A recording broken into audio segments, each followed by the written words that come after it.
Anne-Laure Bedieu, conseillère régionale déléguée à l'innovation, au transfert et à l'accélération. Alors FinTech 2018, c'est d'abord la découverte.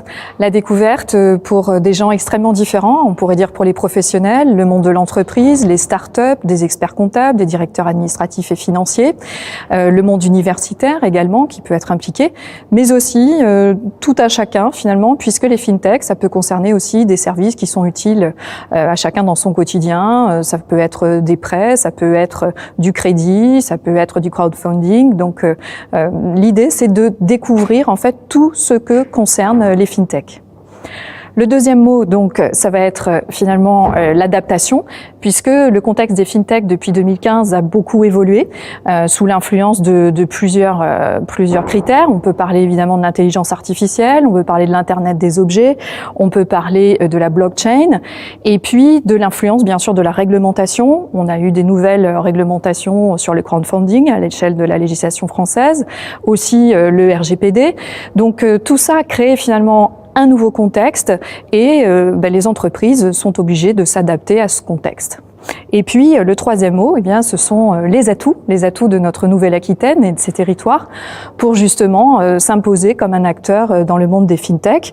Alors c'est vrai que on a sur le top 100 des entreprises dans les FinTech, on n'a que 6 françaises, mais elles sont bien classées et bien positionnées dans des domaines différents, pas que les FinTech, d'ailleurs aussi les AssurTech. Et donc il faut montrer que Bordeaux et tout son territoire et le territoire de la Nouvelle-Aquitaine peuvent attirer des investisseurs. Alors, il y a eu des investisseurs qui ont été attirés, puisqu'on a eu plus de 200 millions de levées de fonds depuis le mois de janvier 2018 sur ces sujets-là.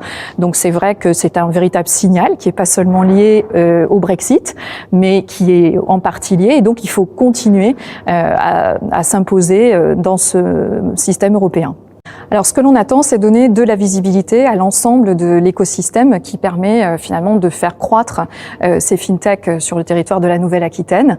Et c'est également d'inscrire cet événement dans la durée. Ça n'est pas la première édition et on espère bien être identifié à l'échelle française et à l'échelle européenne, voire internationale, comme un acteur de l'accompagnement de ces FinTech. Ce que l'on va également attendre par cet événement, eh bien, ce sont des partenariats, du networking. C'est pour ça qu'il y a de nombreux pitchs pour faire connaître les entreprises et on sait très bien que c'est comme ça que ça se passe, c'est-à-dire que les personnes et les humains qui sont à la base de l'innovation dans le domaine des FinTech ont besoin de se rencontrer tout simplement pour avoir de nouvelles idées, pour aller trouver de nouvelles solutions d'accompagnement, de nouvelles solutions de financement et puis pour se faire connaître. Et c'est un monde dans lequel les grandes banques, les grands opérateurs ainsi que les startups ont besoin de créer de la confiance dans le cadre de rencontres justement informelles comme on crée au sein des FinTech, en plus des conférences qui sont plus classiques, on va dire.